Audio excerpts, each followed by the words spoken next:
Peace, Father Divine, peace, Mother Divine, and peace to the universal family of God. Today we have an especially important message from Father Divine, a major message that includes an unusual number of deep insights. It especially focuses on Father's perspective on the Sermon on the Mount and on reincarnation. A key concept is translation from the material to the spiritual, and in an additional video I will provide a little more comment and secondary source on that theme. This is the message as it appeared July the 9th, 1977 AD 32 FD in the New Day, commencing on page 25. Translation can take place in your bodies and not reincarnation if the Sermon on the Mount is lived. Father Divine. Father Divine's message at the banquet table, 67 West 130th Street, New York City, New York, Thursday, August the 3rd, 1933 ADFD. Time, approximately 12 noon. First, the words of the transcriber. At the great banquet table of Father Divine, as expressed at 67 West 130th Street, New York City, on August the 3rd, a visitor from California testified that she had been wonderfully blessed during her stay in New York while visiting Father personally. She cried and complained, however, over her treatment at the hands of her son, saying he was wild and she had had trouble with him for years. All the debts she owed had been contracted by him, and now he had left her in New York without money. She asked Father's help. Father responded with the following song and message. Father would sometimes spontaneously sing songs of spiritual significance, sometimes beginning messages this way, or interspersing a message with sung lines of his own composition, typically. In me is joy, in me is life, in me is health, in me is love, in me is peace, wheresoever you go, no more sorrow and woe. No more grieving and no more crying. In me is joy, in me is health, in me is love and happiness. No more grieving nor crying. It is grieving and crying and sorrow and woe, in misery and sorrow wherever you go. That's if you live in the world below. You will find such things. Such as you never felt before you will find in Christ, if you live the life, being consecrated to Christ, your Lord. There is no more sorrow nor woe. Father speaks as follows. Peace, everybody.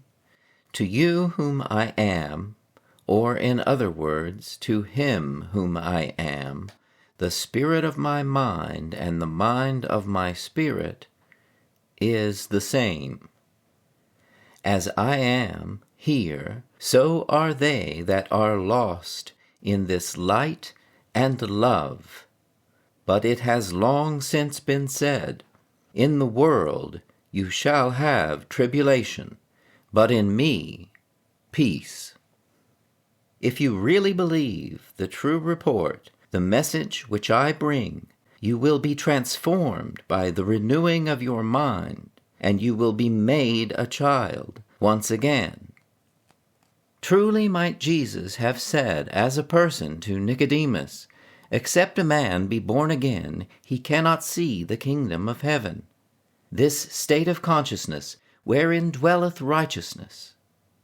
Except a man be born out of materialism, preconceived ideas and opinions, and human fancies and their pleasures and their tendencies, he cannot see the kingdom of heaven. And unless one is born out of the mortal version of things, which is out of materialism, he will still live in the world and tribulation, and not in the kingdom of heaven. For this cause we came to bring you this message of truth collectively, as a message for one and all inclusively. It is free, and each and every one has a right to claim this right and to inherit his rightful inheritance as a child of the living God. Then, if you are a child of the living God, you are not born of improper birth after the similitude of immodest people, but you are born of the proper birth after the similitude of modest, moral, and respectable people. Nevertheless, this birth of which I am speaking is spiritual. It is wonderful. Then, as the Pharisees said, we be born not of such. In the language they spoke after the manner of men. I speak somewhat the same to convey to you the message that bears out the same thought. You are not born of improper birth when you are born of God. You have not two. You are not two. I say, you have not two, neither are you two, but you are one. And you have one, that is, one Father, one Mother, God, and you never had another. As long as you live in mortal consciousness, you are under the impression to believe you had another. In that version, you will have trouble. In the world, you will have tribulation. But in this version, which is me, you will have peace. You are not born of improper parents. You are not begotten of an improper parent, but you are begotten and born both of the proper one. Hence it is the true one, your Father, Mother, God. You never had another. Then I say, if that be true as far as father and mother is concerned, so be it unto you true as sister and brother. You never had another. Son and daughter. You never had another. That is in this state of consciousness. If you live in mortal consciousness, naturally you did claim many things, and in such consciousness from which you came you found misery, sorrow, and pain. And in those states of consciousness through which you came they still remain the same, and such conditions will be brought upon every individual that will live in that state of consciousness. Therefore, out of Egypt I have called my son. If you think you are someone's daughter or son other than God's, you do not think you are really God's child. That is to say, wholly God's child. You may think you are partially God's child. But it is written, some are partakers, and they are partakers of that which is not evangelical, and therefore they are not legitimate children. You know what they are called. It is indeed wonderful. We live in the here and now, recognizing this ever-presence and realizing God as the only real and the fundamental, denying all reality to the negative expression.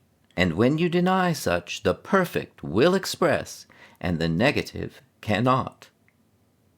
Now you are God's child. You are God's children, and you never had another, not a sister nor a brother, nor a father or mother.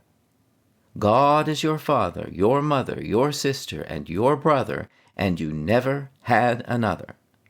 With the right concept and recognition of this, you will rise above limitations, and you will rise above all adverse and undesirable conditions, for in such a state of consciousness there is nothing to come that is negative, for that is the positive expression, that is the kingdom of heaven, and that is the place where you should have your treasure.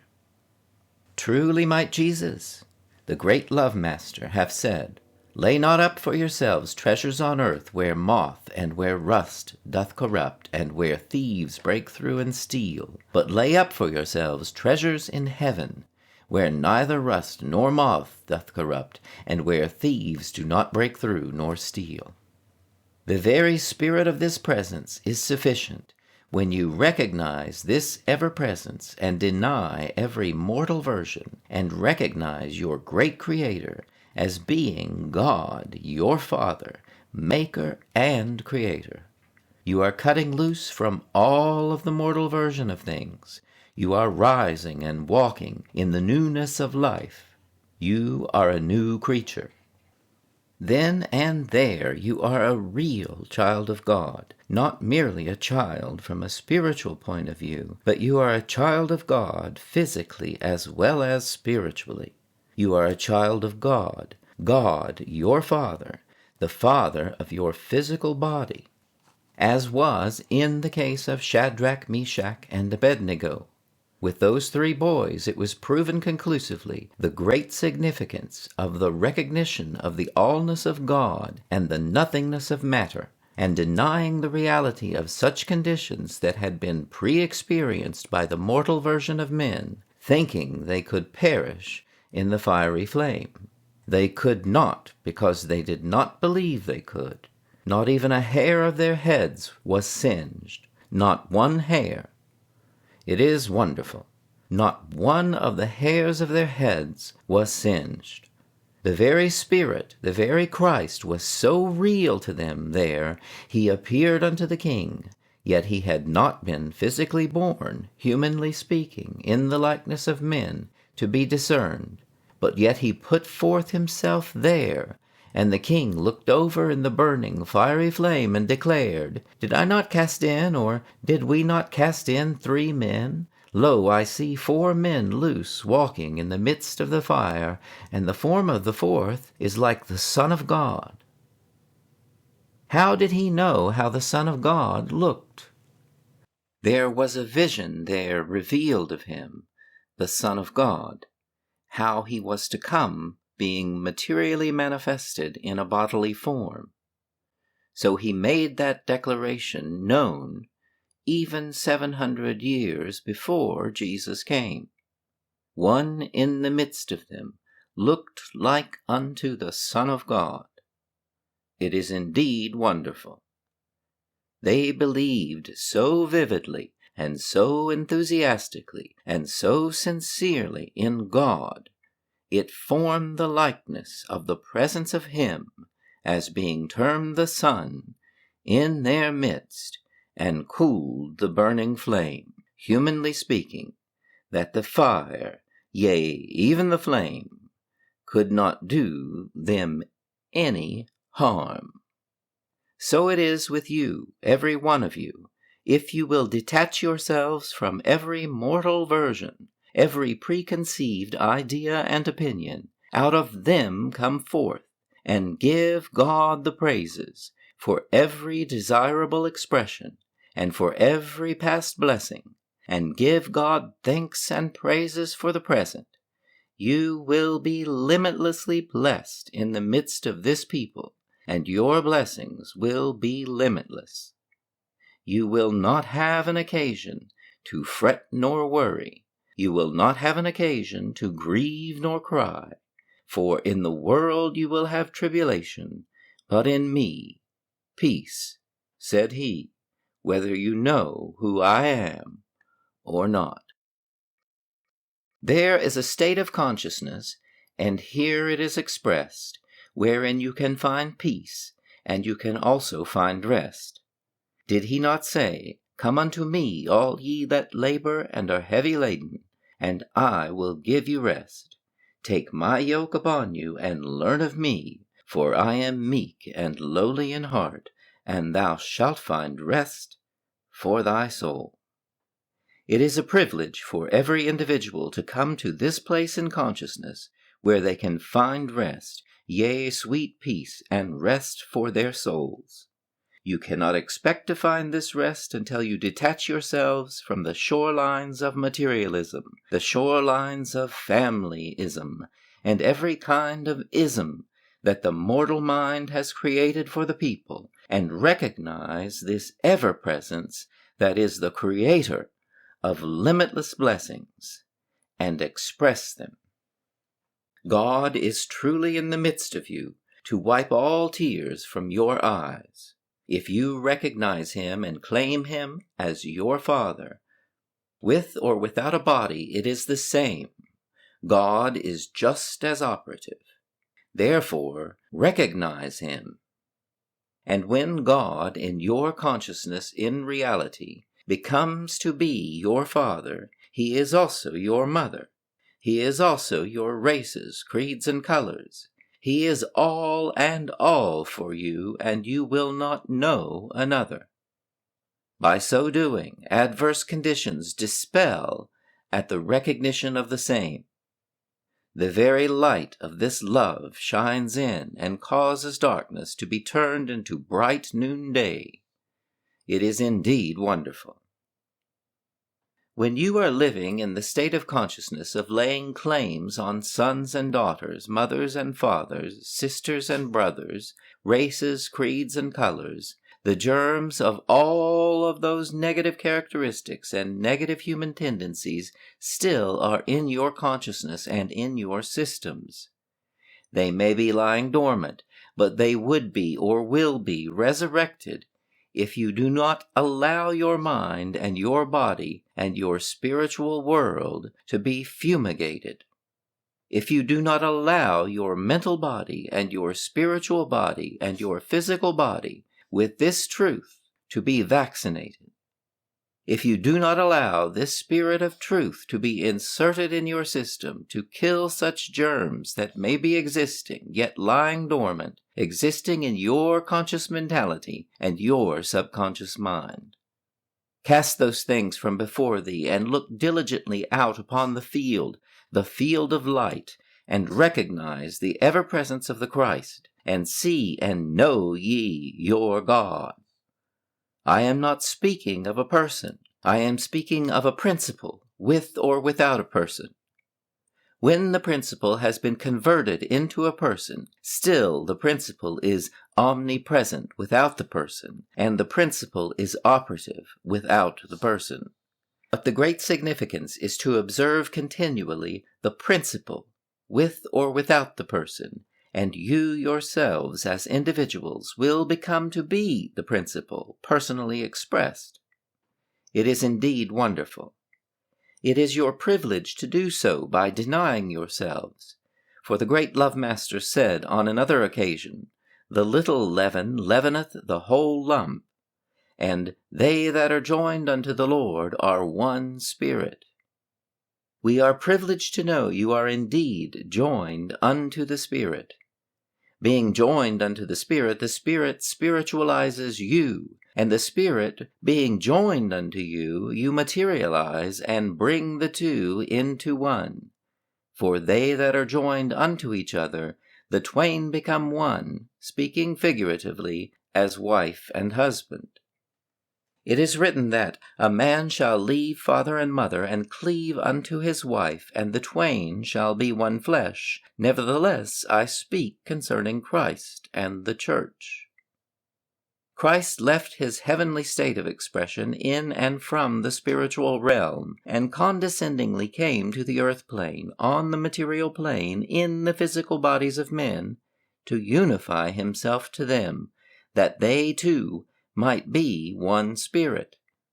He left the heavenly state of consciousness as a son leaves father and mother. He left the spiritual realm out of the invisible to come and visibilate himself, materialize himself, that you might realize him as being the fundamental principle in the midst of the children of men, and showing them how they could join themselves to him and be one with him, even as a woman is one with the man when they are rightfully joined. These things are done in parables, he said, that they may see and perceive not, hear and believe not, lest they be converted, and their sins be blotted out.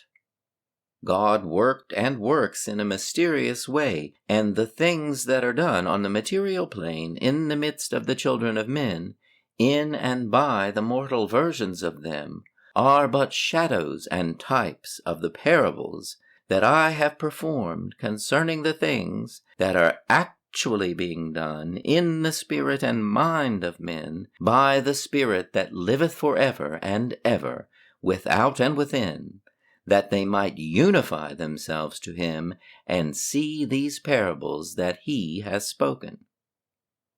He has spoken parables through and by these very actions that he has performed through the children of men. 1900 years ago, Jesus as a person spoke in parables, and it is written, "Without a parable opened he not his mouth to them." He was speaking in parables before, but he spoke them in words then as an outpicturing of a sketch and a reflection of the reality of the parables that he was performing in the midst of the children of men. See? He performed these parables in words, deeds, and actions, and as it has been, so it is. He is now performing parables in whatsoever we say or do. They, the parables, speaking in words, deeds, and actions, and even the mortal mind of humanity caught a sketch of a reflection of the same, and by their version it has been spoken, and it has been said, actions speak louder than words. Even in human phraseology it has been said, actions speak louder than words. Therefore God speaks in the actuality of the children of men, in what he is doing through them on the material plane. He is speaking in parables concerning himself and the kingdom of heaven that is within. Take these thoughts into consideration, and you will rise above materialism. You will rise above limitations, and you will unify yourselves with God by coming to this at-one-ment with him mentally and spiritually. Firstly, by agreeing with him as it is explained. Then you become to be one with him in mind wholeheartedly, and after a while one with him in spirit and one with him in body, and your bodies are made pure and holy. It is indeed wonderful. There is another thought I wish to convey along this line. There are those of you in mortal consciousness, when you see and when you hear of the testimonies of many, you may desire to be abundantly blessed. Yet in mortal consciousness, you may preconceive the idea to try to judge the activities of the Spirit as the actions of the mortal versions of things. Truly might have the apostle recorded, the angel having a reed to measure the city, but not the temple. You cannot measure the measure of God, for the temple is the Lord God Almighty. Revelation 21:22. God cannot be measured with the measure of a man. The mysteries of God you cannot understand. Therefore do not try to judge the supreme mind by the mortal versions of men, for it is hid from them, and his mysteries, his mystery, himself, and all of the significance of his work collectively as a whole is hid from men, saving as it is revealed to them. You can hear from ages back songs and praises and thanksgiving to God, and every one from your earliest existence, when the song was given by the inspiration of the spirit of self-denial and consecration, and of praises to God, the great Creator, they would receive an overflow of blessings. They would receive blessings beyond measure. You could not measure the blessings when they would sing praises and thanksgiving, giving a complete, wholehearted surrender in praises to God.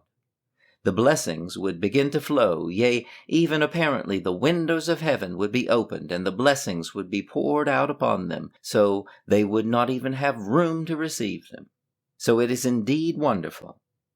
You can start at it any day and at any time, and as I heard one say a little while ago, how they praised my name and believed that this principle, this presence was with them, and the child that was ignorant enough to believe such, it brought the reality of the protection with it, so that it was protected from all hurt, and from all harm, and from all danger.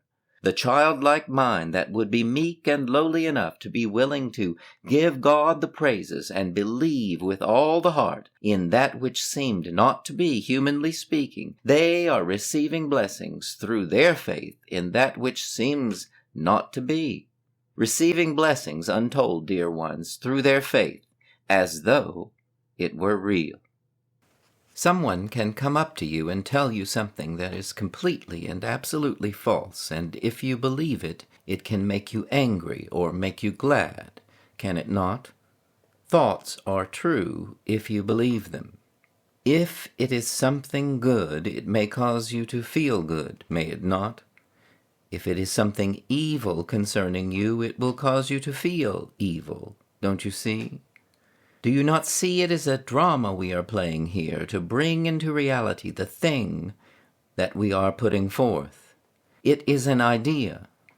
The idea has been spoken into words, and the words have been broadcast, and everyone that tunes in on those words, they bring them before their mind's eye, and visualizing them vividly, they tend to materialize it, and produce it, and bring it forth in their experiences.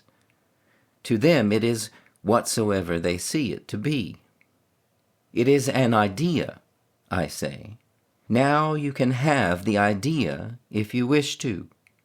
Turn it after the fashion you see it to be and make it just what you desire it to be. That is up to you. Truly might one have said, but for me and my house I will serve the Lord. For me and for my individual tabernacle, my bodily form as being termed my temple, I will recognize the ever-presence of this principle and the reality of the materialization of the principle, and the declaration of the principle, and the person being one, materially manifested in the midst of men. I recognize it, and others will realize it. Take these thoughts into consideration. This is something we are putting forth for the good of the people, something you really need to deliver you from your sorrows, from your worries, from your troubles.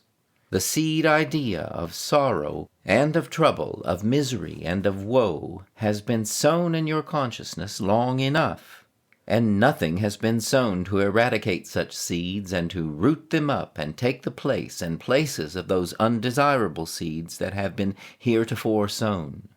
You were materializing them because you visualized such things as had been sown in your consciousness, such ideas and opinions that had been sown in your consciousness that were negative. Those negative thoughts and ideas and opinions were sown from person to person through the different individuals, and they caused chaotic conditions to arise in your consciousness. Then there must needs be something to dispel that dark cloud, and the mist of unbelief and doubts and fears, and all of the chaotic conditions that were in your consciousness. So then, this seed idea that you all have grasped has been sown in your consciousness, and every individual that will tune in on these things and will allow them to take root in him, it will change his whole life. It will change his whole system and all things concerning him, and he, as well as I, will be in a new, bright world. It is indeed wonderful. You are in a new, bright world because you are not in the old state of consciousness. The old things have passed away. Behold, I make all things new. And you really know what to do now, for the unfoldment of this truth has taken place in your consciousness. But how can these things be?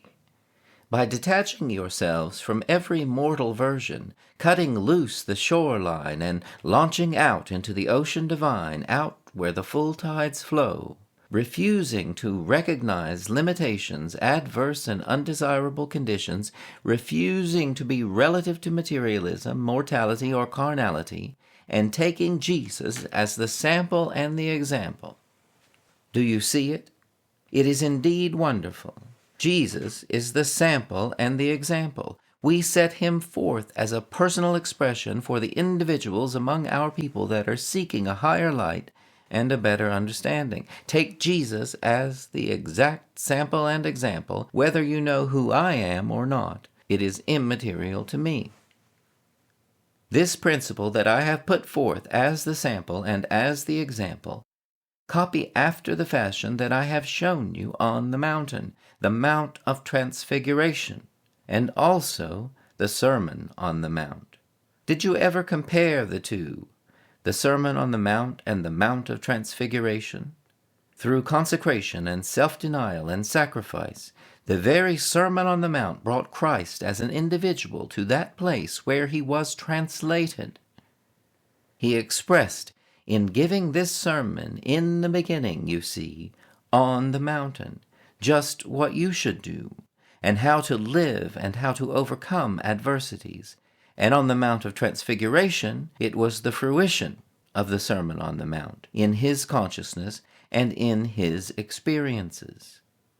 He brought this Sermon on the Mount to fruition in his experience. And when he had brought it to fruition in his consciousness and in his experience and experiences, then and there he was taken upon the mountain and transfigured in the midst of the people as a sketch and a reflection of the universal translation of this people, how you should build after the fashion I have shown you on the mount. Firstly, I have shown you on the mountain, through the Sermon on the Mount, exactly how you should live, and bring that Sermon on the Mountain to fruition in your consciousness and in your experiences. And then and there, in you, it would not need a reincarnation, but you would be translated in the very body in which you live. It is indeed wonderful. Do you not see the Bible and history repeating itself in the sermon before the verdict, to you in the last day, and many of the other sermons that were according to same? Yes, Father, sanctioned the assembly.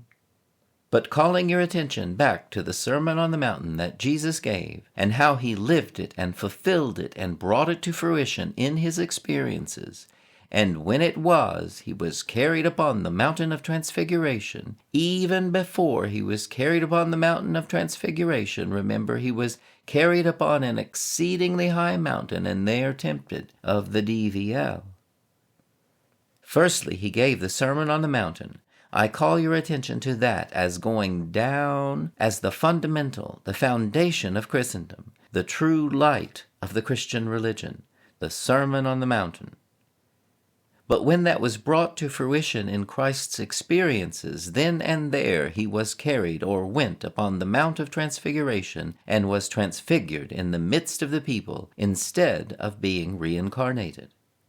Now, if you do not allow this Sermon on the Mountain to be brought to fruition in your experiences by living thus accordingly, you may have an occasion to be reincarnated instead of being translated. But if you bring forth this Sermon on the Mountain to fruition in your experiences by living evangelical, which is according to this Sermon on the Mountain that is included in this life that we are required to live, you may not have to be reincarnated. But you will no doubt have to be reincarnated unless you do bring it to fruition in your experiences. But if you will bring it to fruition by following Jesus and building after the fashion he showed thee on the mountain, the Sermon on the Mount, see, the way he showed you to build internally until these things be fulfilled in your experiences, then and there you would be taken upon the Mount of Transfiguration instead of being reincarnated, and you would be translated.